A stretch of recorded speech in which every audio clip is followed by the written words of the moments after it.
My name is Kerry Diamond. I'm the founder of Cherry Bombe and the host of Radio Cherry Bombe. I'd like to welcome all of you to the finale of the Julia Jubilee, our virtual celebration of the life and legacy of Julia Child. I can't believe this is our last event. I have had such a good time all week long, and we're so grateful that so many of you have tuned in from all over the US and literally all over the world. So welcome to our panel on Julia's legacy. Before we get started, I would like to thank our sponsors who have made all this programming possible all week long: Kerrygold, Crate and Barrel, Le Creuset, Whole Foods Market, San Pellegrino, and Co-Brand Fine Wine and Spirits. There's also someone else I would like to thank, and that is the Julia Child Foundation for Gastronomy and the Culinary Arts. If it weren't for the foundation, we wouldn't have been able to do any of this programming all week long, and we thank them so much for their support and their help. And I would like to welcome Todd Schulkin, the Executive Director of the Julia Child Foundation, to the screen.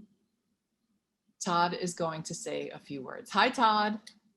Hi, Kerry. It's great to be here. I'm good. How are you? Good. I'm going to miss. We're going to miss working with you, by the way. Yeah, we're all like happy and a bit sad, right? I know, happy and a bit sad.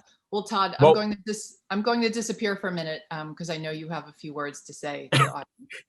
It'll be all me. Well, hello, Bomb Squad. It is great to be here for this final event in the Julia Jubilee, which I think we can all agree it's been just terrific, as has been the magazine.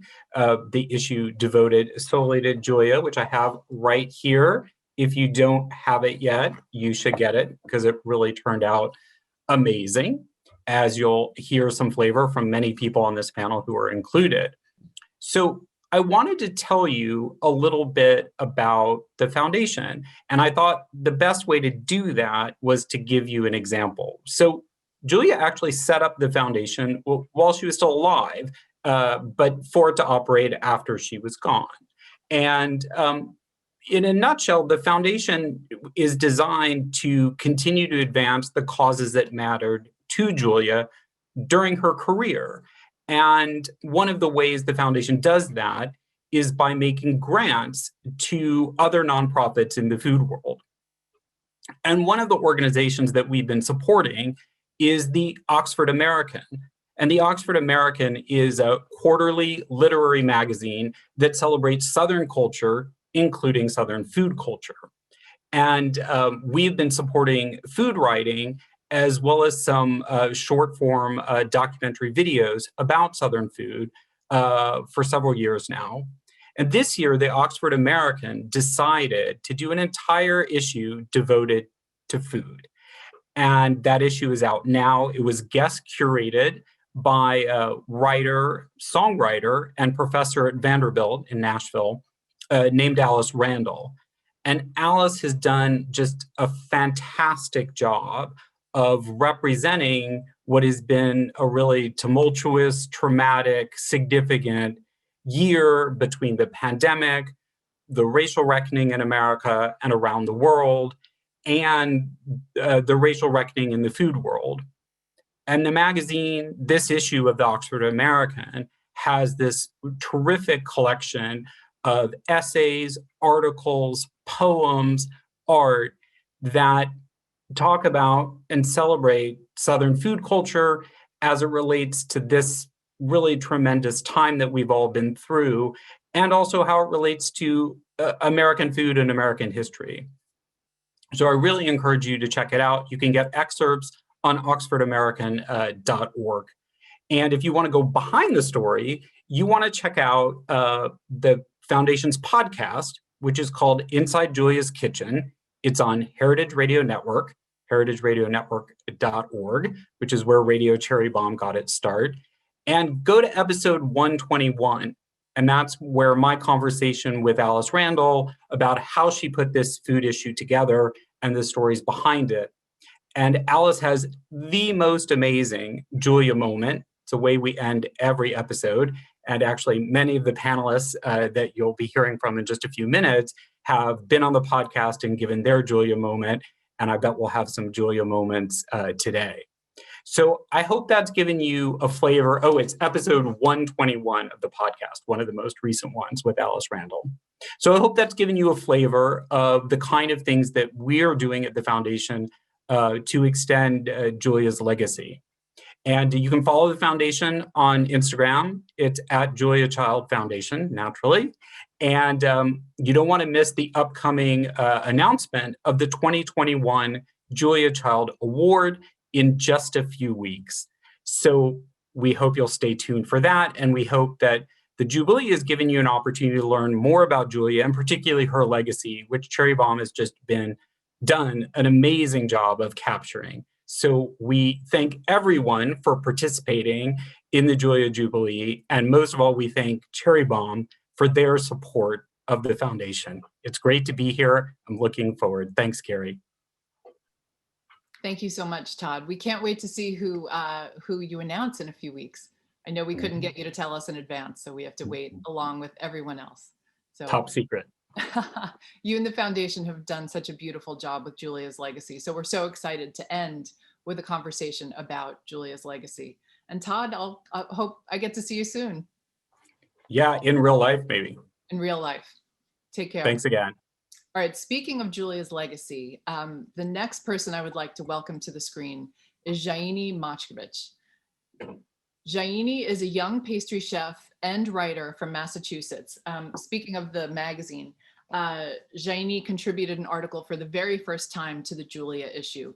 She has been incredibly inspired by Julia Child, and she is here to tell us a little bit more about her life, her story, and she will be introducing all the panelists. Jaíne, are you out there? Hi, Kerry. Hi. Hi. Look at those earrings. You know, I'm part of the Bombe Squad now.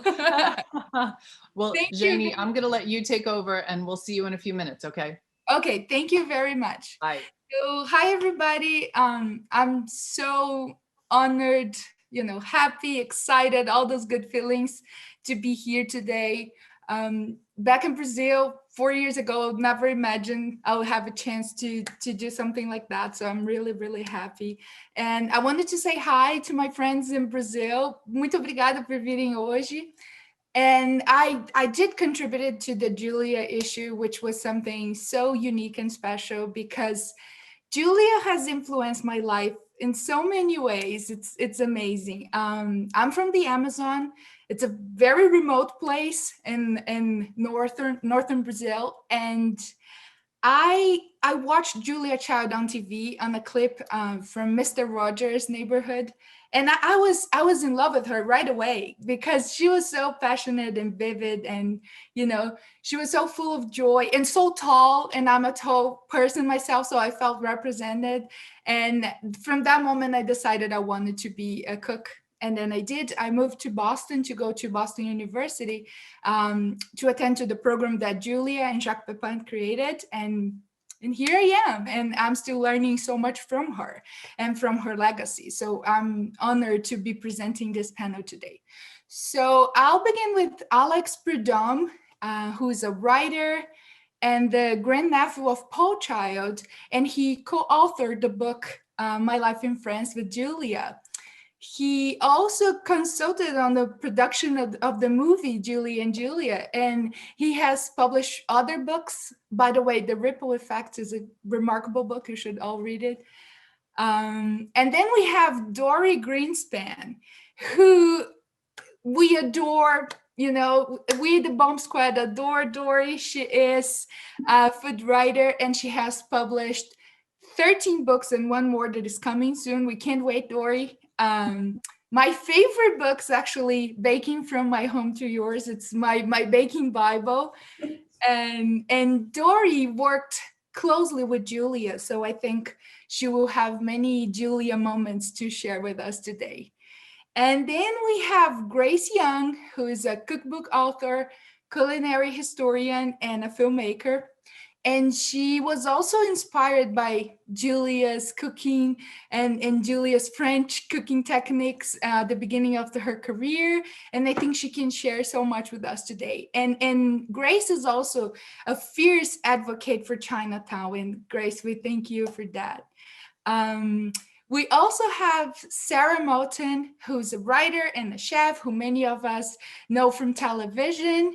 She published 4 books and worked many years as Julia's assistant and protege. And Sara, we are so curious to know everything you have to tell us today.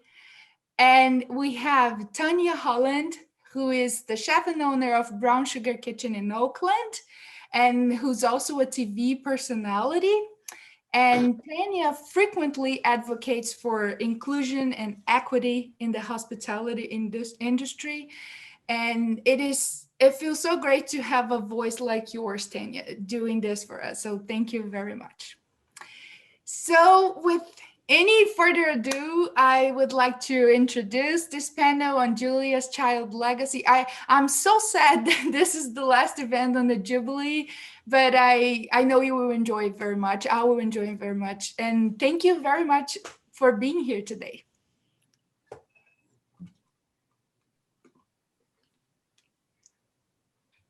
Jaíne, thank you so much. You are amazing. I love looking at your bookshelves behind you and seeing all the familiar names on those books, Jacques Pepin, Dory, Julia. And I hope everyone saw your Julia photo behind you. That's one of my favorite photos of Julia. Oh, yes, it's my favorite too. Julia is all over the place here. There's a little bit of Julia's magic here, right? Today, right? Well, you know what, Jaíne, I can feel the Julia magic so much that I almost feel like you should moderate this panel. So I am sorry to say goodbye to you, but I hope we get to see you soon as well. And I loved every minute of working with you, and I hope we get to work together on another story for a future issue. Thank you so much. Thank you for giving me this opportunity. I feel so happy to be here today. Oh, you're welcome. Bye, Jaíne. Have a great day. Bye. All right. Okay. I don't know how I'm going to match Jaíne's energy, but I am going to try my darndest. I don't get too nervous anymore moderating panels, but I have to say I'm a little nervous moderating this panel because you are all people I am such a big fan of and I respect so much. And I'm so thrilled that you could all join us today. We are going to jump right into things because I know you have a lot of questions. The folks in the audience have a lot of questions for all of you, and we have so much to hear from all of you. Speaking of questions from the audience, if you have any questions, there's a little Q&A box right down there. So put your questions in there. Feel free to talk in the chat and talk with each other, but if you have a specific question for the panelists, put them in the Q&A box. All right, so we are going to get started. My first question for each of you, Jaíne mentioned a little bit of this, but I would love to know what your connection to Julia is. And Alex, I think you have a unique connection compared to everyone. So why don't we start with you? What is your Julia connection? Julia was my grand aunt. So I'm related to Julia by marriage. Her husband, Paul Child, was the twin brother of my grandfather, Charles Child. So I grew up with Paul and Julia in the family. I knew them both on television, like the rest of you, but also as a flesh and blood person. And Paul and Julia never had kids of their own, but they were close with my grandparents. And so my sisters and my cousins and I like to think of ourselves as sort of surrogate grandchildren for Paul and Julia. And we grew up cooking and spending Thanksgivings and summers with them, and in Cambridge or in California or in France or in Maine, and we were just very lucky. And she was always an inspiration. And I understand that we sort of have you to thank for My Life in France, a wonderful book that so many, I'm sure, in the audience have read. Julia, people always wanted her to write a memoir, but she was kind of reluctant over the years, wasn't she? Well, the true story is this was Paul's idea. This was a group effort, that book. It started in 1969. When Paul and Julia lived in Paris, they would write to my grandparents every week and vice versa. So back and forth from Pennsylvania to Paris. And they kept all the letters. And they're just remarkable sort of diaries of what's happening. You know, the weather in Paris on a Wednesday, what's happening during the Cold War, because Paul worked at the US Embassy, what Julia was cooking, the price of wine, all these details that are in there. And Paul said, well, these letters are wonderful. We ought to publish them. And there wasn't really any interest back then. But it was planted the seed in Julia's mind that she should do a memoir of what she thought of as the favorite years of her life, where she experienced a flowering of the soul, as she used to say, when she discovered France and its food and learned how to cook and then began to teach. And so I grew up hearing about all this stuff and hearing their wonderful stories around the dinner table. And every once in a while, we would all say, so, how's that memoir coming, Julia? And she's, oh, I'm working on it, and and yet it never appeared. And I became a professional writer on my own. And in the week between Christmas and New Year's of 2003, I went out and visited Julia in Santa Barbara, where she had retired. And she was 90 years old at that point, and her health wasn't great. And for the umpteenth time, I said, well, now how's that memoir, Julia? And she said, well, dearie, it's not so good. And I said, well, I'm here to help. And she said, okay, let's do it. And so we dove in, and I had to sort of talk her through it. And it turned out that she had this whole memoir in her mind, but she hadn't actually committed anything to paper. So my job was to gather the stories, interview her quickly, and get it done. And she died halfway through the process. And so I had to finish it without her. But I know she would have loved the way it turned out, and the fact that we're all talking about her now. Well, Alex, thank you. I mean, that book, again, is such a treasure.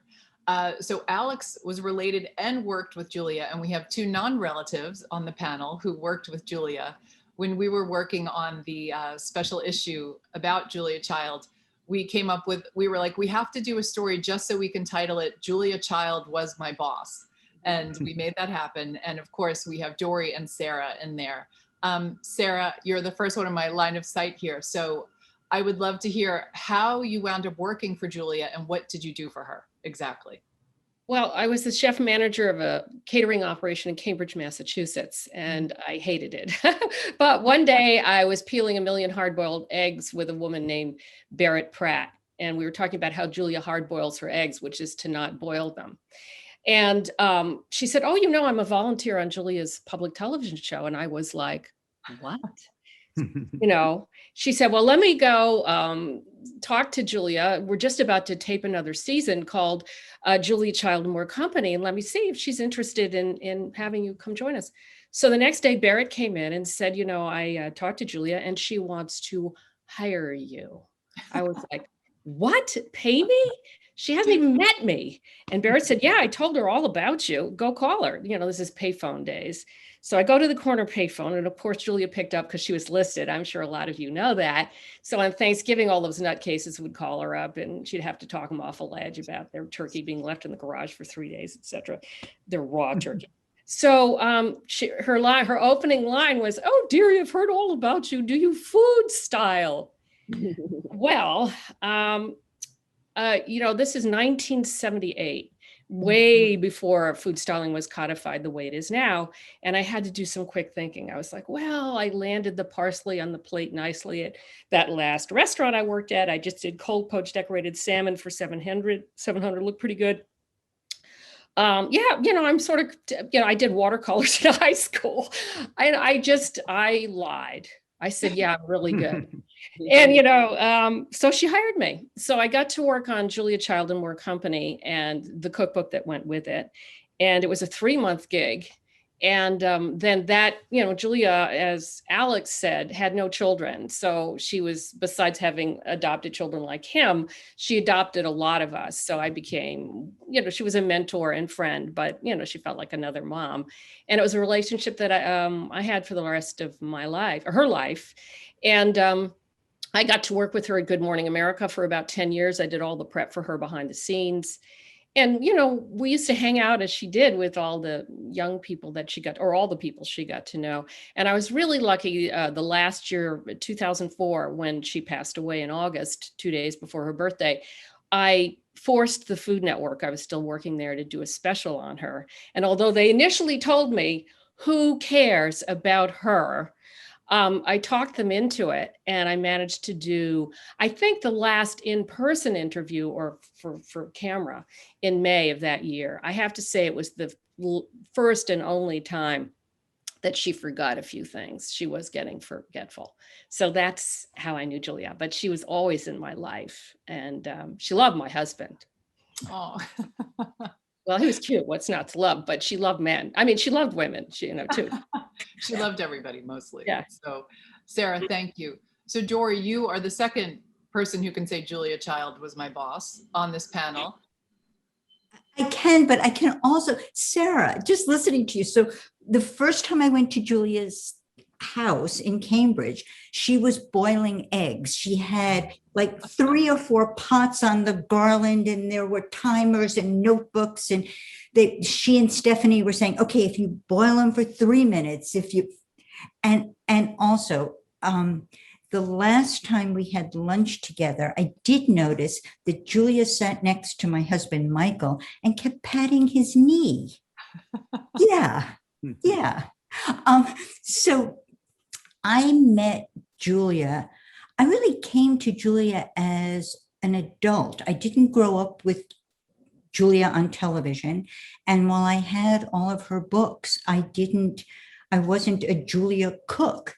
I met Julia when my first book came out in 1991, and we kept in touch. And when she was doing Baking with Julia, they were going to shoot the series, she called and asked if I would write the book.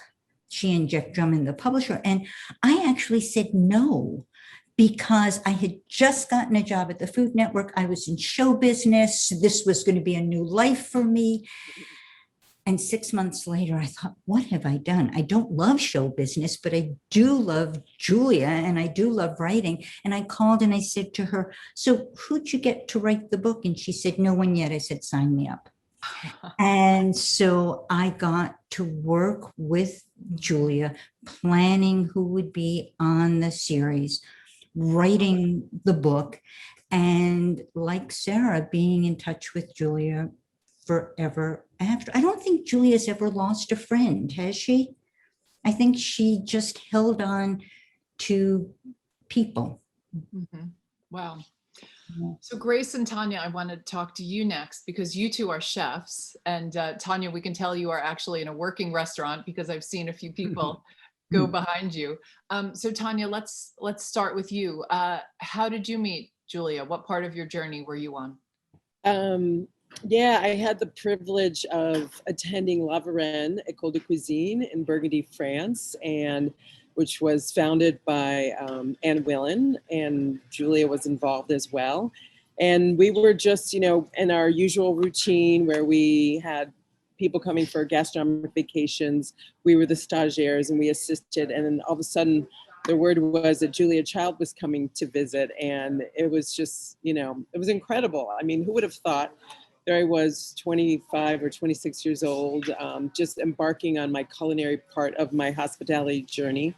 And, I grew up a PBS kid watching Electric Company, Zoom, Julia Child, whatever was on PBS. Mm-hmm. And so I knew about her, but never did I think I would have access to meet her. So we were, getting ready, getting our uniforms all pressed and getting organized and ready to greet her. And she showed up, and we had champagne with her, and she was just so gracious. I mean, the biggest impression that I got from her was just how gracious she was to us. She was really kind.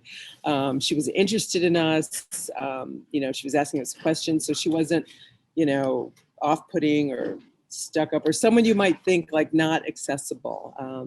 So that was, the very first time that I met her. And then when I was cooking later in Boston at Hammersley's Bistro, she came in as a guest with the Mondavis, and I went up to her and I said, oh, I met you in France a couple years ago. And she said, oh, I remember. And I'm pretty certain she didn't really remember. But again, she was being very gracious. And then I had a third opportunity that I had to miss. I was in Boston on my way to New York, and my friend who was working at Gourmet, Michael Green, said, we're doing a party for Julia, you should come early. And so I ran to the airport basically with my knives. And of course I couldn't get on the airplane with them. So I missed it by like an hour. Anyways, I'm glad to have had the opportunity to meet her. Oh, that's amazing. Speaking of La Varenne, I just interviewed Anne Willen this week, and we will have her on the podcast next week. Oh, great. Another incredible life. And we talked about you a little bit, Tanya. Okay, you have to tell me what you said. Yeah, all good things, all good things.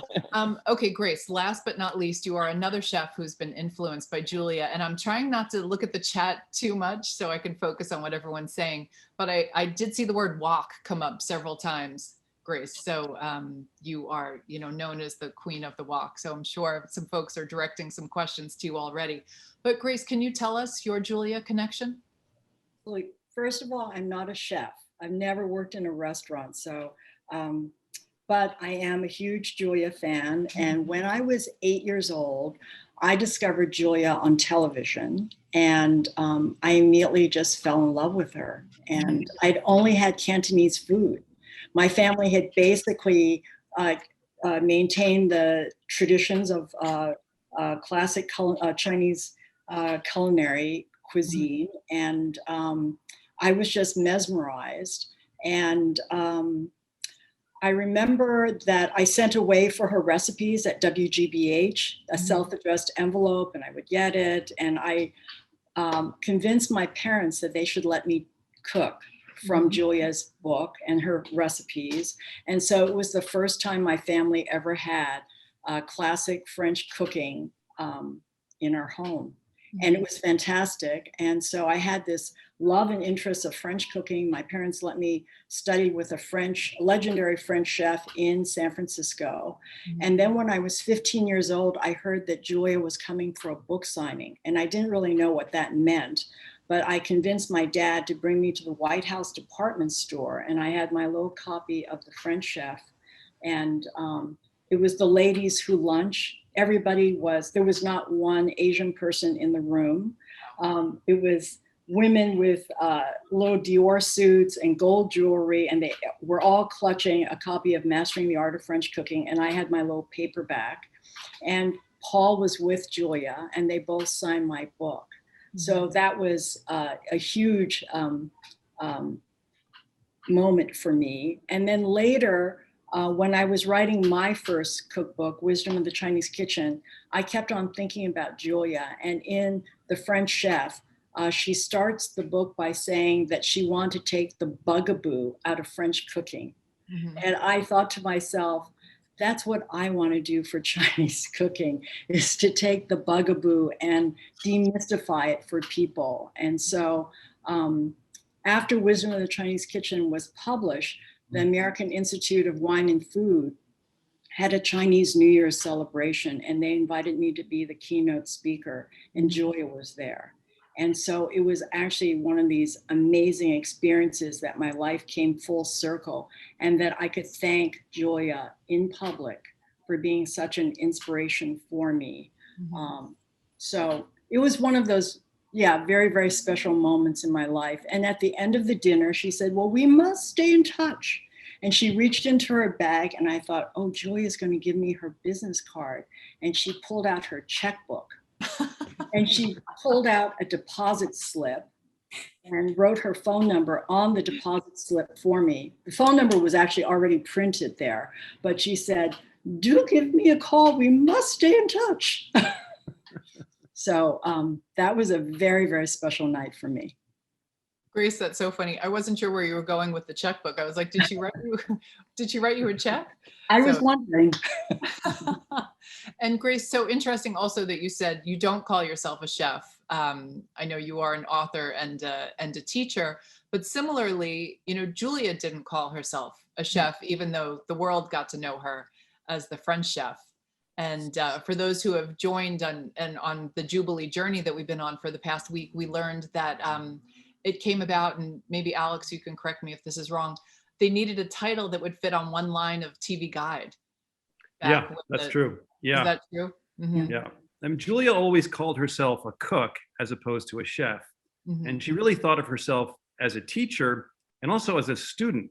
She called herself an eternal pupil.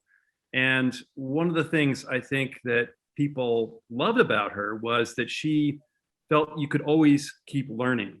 And as all of you have been talking about, I think we all experienced that with her. I was with her 2 days before she died, and she was still talking about how she wanted to go lobster fishing in Maine, and she wanted to go to a Chicago slaughterhouse, and she wanted to teach children how to make chocolate cake. this was 2 days before her death. I mean, so this sort of humbleness and openness that she had, I think, were real trademarks of her. Mm-hmm. When I was working with Julia, we had one afternoon away from the house and the work. She had asked to play hooky, and her idea of fun was, let's go to the supermarket, which we did. But in the parking lot, she said two things to me. Why the parking lot? I don't know, but she said two things. One was, we make such a good team because we're a pair of home bakers. So to speak to the point of her never saying that she was a chef, she also said to me, we're so lucky. And I looked at her, I mean, I felt like the luckiest person in the world. She said, we're so lucky because we work in food and we'll never stop learning. There'll always be something for us to learn. So, yeah. That's Dory, actually why she used the title Mastering the Art of French Cooking. She loved the gerund because it was an ongoing process. She felt that she could never master the art of French cooking. Mm-hmm. Dory, I wanted to ask, you've written a few essays about cooking with Julia and making lunch with Julia. I was hoping you could share a memory of Julia that maybe is connected to food in some way. A food memory. So we had dinner we had lunch every afternoon outside with the whole crew and whoever the visiting person was, the visiting chef, because somebody would be prepping downstairs in the basement while we would be shooting upstairs in Julia's kitchen. And I think we went through Sarah, you should have been the caterer. I think we went through 3 or 4 caterers during those 8 weeks, because Julia would say, I want this, and I don't want pasta salad. And as soon as pasta salad turned up, as it always did within the first, 10 days, off with their heads and on with another.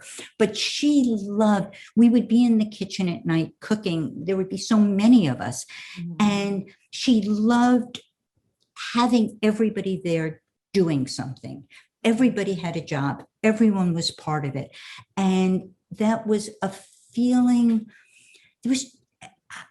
there was a feeling of being together. She had a way, Tanya, the way you said that she was so gracious, and she had a way, a feel for making groups come together. So every night, every group, every lunch, we would be the crew and different people. And at the end of the day, she had a way of making us all feel together. Sorry, it's not so much food, but it's around the table. And she did that so well. Mm-hmm. Sarah, how about you? Well, back to working on the actual show. Julia was very spontaneous, as we all know. And back in the old days of public television, we would make 3 backups for every part of every recipe. So we get to the onion soup show, which involved 8 cups of sliced onions for every single part, raw times 3, cooked to stage 1 times 3, cooked to stage 2 times 3, and for the final dish, And what we would do is we lay it all out behind her on a lower counter. So she'd be in front of us. Me and Marion Morash, who was the executive chef, we all had executive titles. I was the associate chef. And at any rate, Marion and I would stand back there waiting in case she made a mistake, which she usually didn't, although she was fine with making mistakes. So that particular show, she starts with the French bread. And she holds up 2 loaves of French bread. And one is a proper French baguette, and the other one is like a Wonder Bread version. And she holds them up. She says, first, let's talk about the bread. And she holds them up. And of course, the Wonder Bread kind of one flopped over like a bunny ear. And she said, you do not want this kind of bread. It's disgusting. And she took it and she threw it behind her back. And Marion and I inhaled as we watched this bread go across 3 days worth of prep of onions sliced every which way and cooked every which way. It sailed right over the top and landed wrapped itself around a beautiful bottle of Bordeaux, at which point Marion and I exhaled and the show continued. But nobody knew that happened. But that was Julia. I mean, she'd never planned to do that. She could have wiped out everything with that one move. That is so funny. And I'm trying to keep track of who has done a Julia Child impersonation so far, because my goal is to have all of you do a Julia Child impersonation. Grace, you're laughing. I'll try to get one out of you at some point. And Grace, I see your cat. And Julia was a cat person, which I do love about Julia. You know, Tanya, you mentioned that you were a PBS kid, and I smiled when you said that, because my mom and I actually watched the Sesame Street 50th anniversary that was on television the other night, and it was so beautiful. And, you know, I was thinking about PBS and how much PBS shaped me as a human being, you know, between, you know, Sesame Street, like you said, Electric Company, Julia, yeah. you know, Free to Be You and Me, all these wonderful things that came out of that. You know, representation is so important. And I'm just wondering about you growing up watching PBS, and now, you know, women, men, everyone gets to see you on television. Can you talk about that a little bit? Yeah, you know, it's interesting. I was thinking during the course of everybody else talking, and I think also, you know, meeting Julia and thinking about Julia, she gave me hope as being a woman in this business. And even though, you know, there weren't a lot still in restaurants, but then also knowing that I can do this kind of work until I die. Like Alex said, 2 days before I die, I expect to be doing something with food or whatever.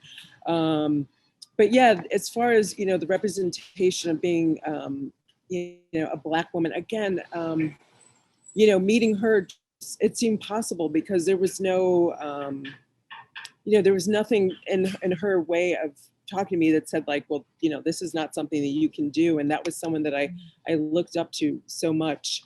For myself, being on TV and being one of the first on the Food Network in 2000, it was, yeah, it was, you know, it's always hard being the only one and being the only one in the room. And particularly in the early days of the Food Network, you know, I wasn't really allowed to be myself, or I wasn't expected to. You know, the producers wanted me to act a certain way that they, you know, had expected a Black woman to act.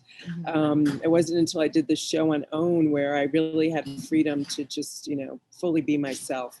And it's good to see that there is more representation now, but we still have a long way to go. As we all know, a lot of the same faces keep showing up and getting multiple shows and multiple deals. And I, for no lack of trying, have not gotten back on television, but I love it. I love the process, and, you know, certainly the way Julia did it, because she was just so down to earth and authentic. And that's the way I like to approach television. Like, I want to be the anti-screaming chef, you know. There's nothing to scream about, you know, that this is food. This is, you know, something that we all need, we all love, we all want to share. I don't know if that exactly answered your question, Kerry, but that's what I was thinking. Thank you, Tanya. And Tanya, give us a plug for your restaurant since you're there. Give you what? Give us a plug for your restaurant since you're right there. Well, first of all, I was going to do my impression. You didn't ask me. I don't know if so when she came to visit too, we were wearing our uniform were chef's pants, check pants, and Julia said to me, like, where did you get those pants? And I was like, what, these are chef's pants? I know, she thought they were really nice. I don't know, maybe she hadn't seen them before, but that's when we all used to wear the check pants. Yeah, this is my the second, this is Brown Sugar Kitchen 2.0. So I moved 2 years ago to this spot in downtown Oakland, and it's a lovely room. I love it. It's like a, you know, size of a brasserie, and I can't wait to have people back in it. So I hope all of you will come visit me in Oakland. Sometime soon we'll be going back into in-person dining. Right now we're doing takeout and outdoor, which is why you see people behind me. Okay, thank you, Tanya. And thank you for the impersonation. So Grace, pressure's on for you to do a Julia Child impersonation for us. So at this AIWF dinner, I was seated next to Julia, and on the other side of Julia was my mother and father. And my father's a very, very shy, quiet person, was a very shy, quiet person. But all of a sudden he turned to Julia and he said, Miss Child, since you lived in China, do you speak Chinese? And I kind of like, I looked, and Julia said, no. And then a few seconds later, she says, well, I do know how to say in Chinese, will you please launder my handkerchiefs? So it was a very sweet moment. Yeah. Grace, to turn to a serious topic for a moment, Julia, not everyone knew that Julia supported some causes that were not popular. Some of us know about her support of Planned Parenthood and some other organizations. And I've been thinking a lot, and my team has talked a lot about the work that you've been doing on behalf of Chinatown for over a year now. I was hoping for those in the audience who don't know what you've been doing, could you share with us a little bit about the work you've been doing on behalf of the AAPI community and the Chinatowns across the country? Oh, thank you so much for asking me. Well, since the start of the pandemic, I live in New York City, and Manhattan's Chinatown was immediately impacted by COVID. January, before there were any cases of COVID, there was immediate shunning of not only Manhattan's Chinatown, but San Francisco, Boston, Chicago. And my heart just really went out to the community. And so in March, by chance, I ended up working with Poster House Museum. And I went into Chinatown with a videographer, Dan On, and we interviewed restaurant owners and a shop owner on March 15th, which actually turned out to be the last day Chinatown was as we think of it. And it's a video series we call Coronavirus Chinatown Stories. And we were recording living history. A few hours after the interviews, Mayor de Blasio locked down New York City, and many of the businesses in Chinatown never reopened. Mm-hmm. And from that point on, I continued to monitor what was going on in Chinatown in March, April, May, June. New York officially reopened, but mid-March, April, May, New York's Chinatown was a ghost town. It was like a Hollywood movie set of Chinatown. There was not one car driving down Mott. There was maybe one individual walking on the sidewalks, almost no parked cars. And I saw photos of San Francisco's Chinatown, and Grant Avenue was the same way. So I've tried very, very hard to do everything in my power to get actual foot traffic back into Chinatown. And so I started a Save Chinese Restaurants Instagram campaign with the Beard Foundation. I started a fundraiser to help those who are dealing with food insecurity in Chinatown and to support legacy restaurants to prepare the food, because so many of the legacy businesses have closed. And I feel like they're the heart and soul of Chinatown. And if we continue to lose them, then, Chinatown will not be Chinatown. We used to have 50 Chinatowns in this country, and we're just down to a handful now. And San Francisco and New York's Chinatowns are not just places to eat and to shop, but they are historic Chinatowns, which represent what it means to be American, So anyway, and I have a fundraiser right now to raise money for, what do they call them? Personal security alarms. So it's gotten that bad that for Asian Americans, just to be out and about, we need personal security alarms to try and protect ourselves. And so many of the Chinatown workers don't live in Chinatown. So they have these terrifying rides back home by subway, or I see elderly people in Chinatown who they're all vulnerable because these attackers are going after the elderly and women, and it's just horrible. So I'm just trying to do everything that I can to try and bring up the community. Well, Grace, on behalf of all of us, we can't thank you enough for the work that you're doing. If people would like to contribute to the fundraiser or the other work you're doing, how can they take part in that? So for this personal security alarms, you just go to the Asian Americans for Equality, AAFE, I believe it's .org. And okay, the team will share that in the chat. Yes, thank you. All right. So team out there, if you can find that, and please share the links to that. Grace, my next question is about Julia's legacy, and in so many ways you are the living legacy of Julia. All of you, here are Julia's living legacy. So I'd like to go around and ask each of you. Alex, we'll start with you. What do you think Julia's legacy is today? Well, in one of my books, I called her a revolutionary in pearls, which is kind of a throwaway line, but it's kind of serious underneath it all. And I think her real legacy is her optimistic, can-do attitude. Mhm. She used to say, you know, you've got to work hard, you've got to really learn your technique, take risks in the kitchen, be willing to fail, and when you do, never apologize. And above all, have fun. And this is this seemingly simple statement that she applied to cooking, but I think is actually quite profound and is kind of a life lesson.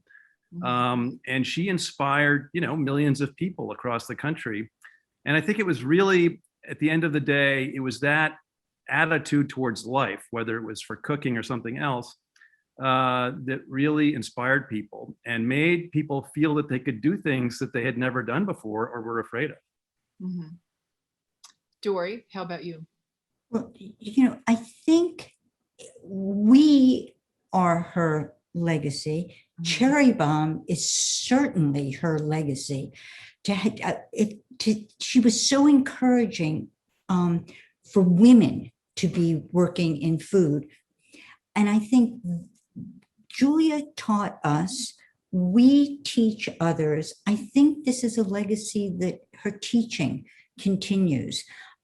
Also, Grace, when you said that, you know, Julia had said she was going to take the bugaboo out of French food and she had demystified it, I think that's what so many of us are doing in teaching other people how to cook, in writing books that make food accessible to the technique, the bringing in new flavors, making food, making recipes doable for people. And it was so important for Julia to be clear. Can I just tell one quick story? So Of course.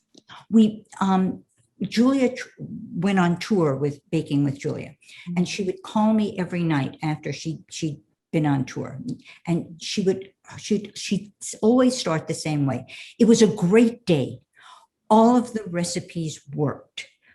Julia, you know, she was so open and so funny and so gracious that it would be easy to forget what went behind all of that, all of the work that she did and how important it was for her, the responsibility that she felt to get everything right so that someone at home would get it right. And she was thrilled when the Junior League made the wedding cake from the book and everything was perfect.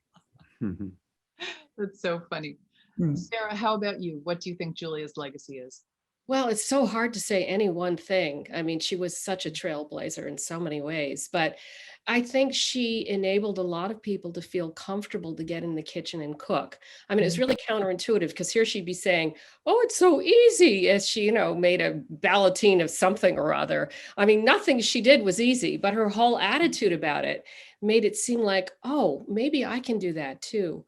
But even beyond that, she insisted on setting the table and serving some wine and talking about the whole dining experience. Tanya, like La Varenne, we dine, we live, you know, it's not, you know, because Americans at that point were eating frozen food and eating it in front of dinner, I mean, in front of TV and not, you know, talking to each other. So she brought that very good part of French culture to the United States and really said, yeah, we had to dine.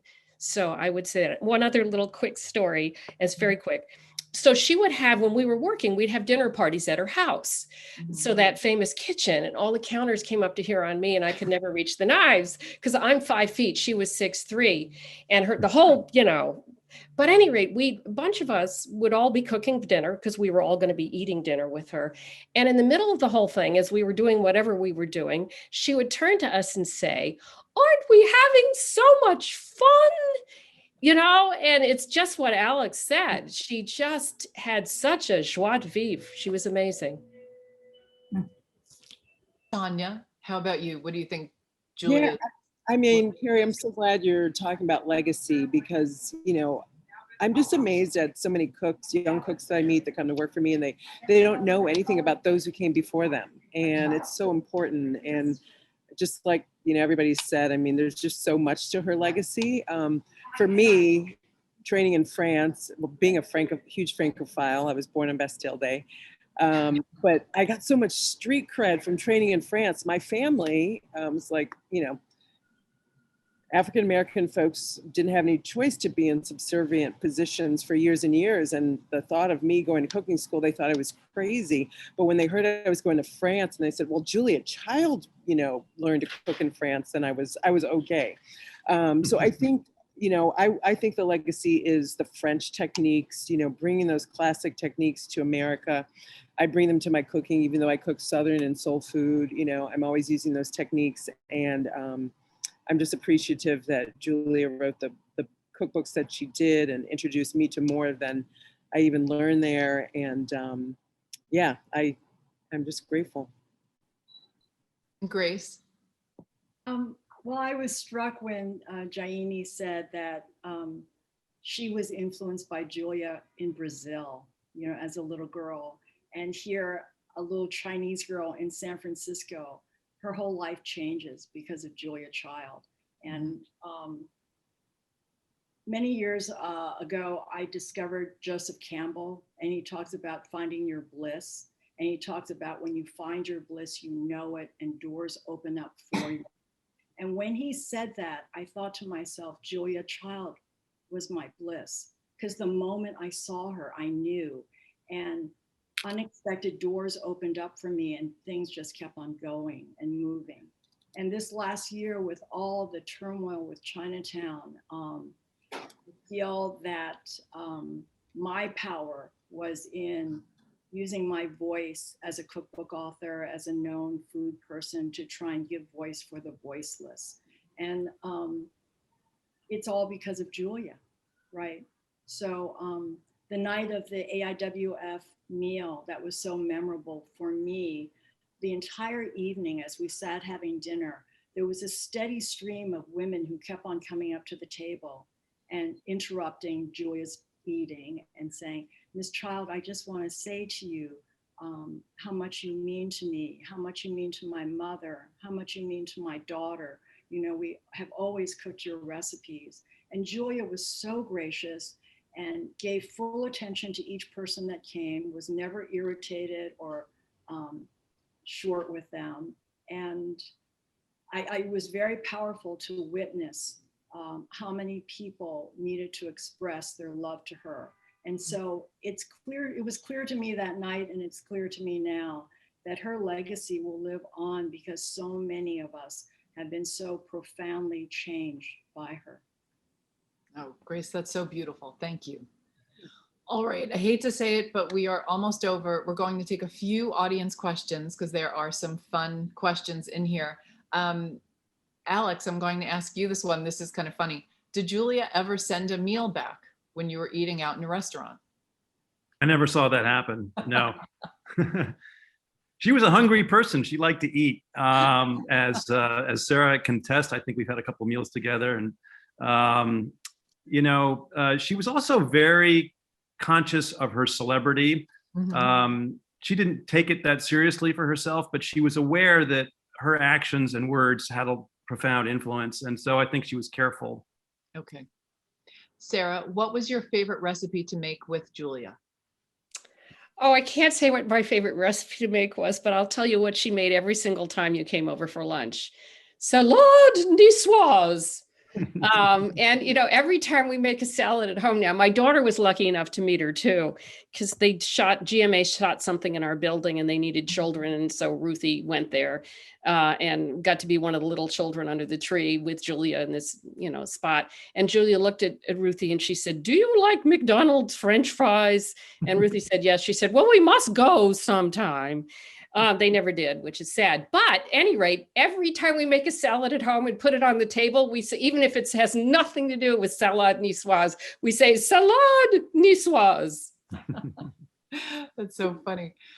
Dory, we have a question from Allison Hornbeck. She said, on Baking with Julia, the TV show, it always seemed that Julia is so thrilled to be learning from the chef she had on. Was she not comfortable with baking, or was she the ultimate student? Her enthusiasm on the show is infectious.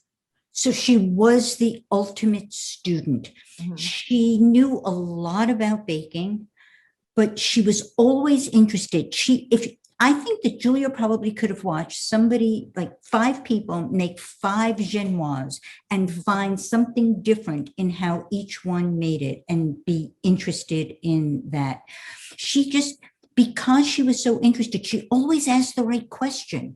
She would always, just as the eggs were going in and you'd wonder if they were at room temperature, Julia would say, were those eggs room temperature? She was terrific because she was so interested in knowing what we needed to know and giving us that information. Yeah. Tanya, if Julia were around today, what would you like to see her do for the restaurant community at a time like this? Oh, wow. I think, sort of to Sarah's point, just emphasize the importance of sitting down with each other and slowing down for a meal, and how important restaurants are to our culture, to cultures around the world, to, just to keep it going, to keep the culture going, to keep the humanity going. So I would like to hear her voice tell everybody. I think people would listen. And Grace, this question has come up in almost everything we've done all week long as part of the Julia Jubilee, but people are so fascinated to know what culinary professionals would cook for Julia if she came over for dinner. So if you had to make a meal for Julia, what would you make for her? Well, I do know that Julia loved Chinese food. Mm-hmm. And the night that we had our dinner together, my mother was serving her the entire night, and my mother would always overdo it and just serve and serve and serve, and most people would like be too much. And Julia just kept on completely cleaning up her plate. It was just kind of it was extraordinary to see her appetite. But I think I would steam her some homemade dumplings, maybe fresh shrimp dumplings. I would make a delicate like winter melon soup for her. Just do little courses, a steamed fish with scallions and ginger, really simple things that just brought out the true flavor of the ingredients. My mother used to make this rock sugar ginger chicken that was out of this world, that's in Wisdom of the Chinese Kitchen. She was just so appreciative of good food. You could tell that it didn't have to be fancy, and it didn't have to be complicated and seasoned with a million different ingredients. So yeah, I wish I could cook for Julia. That's wonderful. I hate to say it, this panel is over. I'm so sad that this is over, and I know we could talk for another hour because you all have so many wonderful Julia stories, and I hope we get to hear more of those stories soon and in the years ahead. But panelists, thank you so much for joining us today and sharing your Julia stories, and it's lovely seeing all of you as well. So I also want to thank Todd from the Julia Child Foundation, and also Jaíne, thank you so much. We're so inspired by you, and you also are Julia's living legacy. All right, everyone in the audience, thank you so much for tuning in. That is it for the Julia Jubilee. We, on behalf of the Cherry Bombe team and I, we have just had such a wonderful time all week, hearing everyone's Julia stories, learning Julia wisdom, and it's just been, it's been wonderful. And I am so sad that it's all over. Again, I have to thank our sponsors for making all of this possible: Kerrygold, Crate and Barrel, Le Creuset, Whole Foods Market, San Pellegrino, and Co-Brand Fine Wine and Spirits. Thank you for helping us keep all of this content free. Everyone keeps asking, can they watch all of these panels and talks again? Yes. Cherry Bombe is a small team. We're editing everything very quickly, but it will all be online next week, and we'll be sure to share all the links with everyone. Again, I just wanted to say thank you, and I hope that all of you carry the spirit of Julia with you wherever you go and are inspired by her fearlessness, her dedication to home cooking, and most of all, her joie de vivre. So, as we like to say at Cherry Bombe, you're all the bomb, and we'll see you for the next Jubilee. Bye, everyone. Thank you.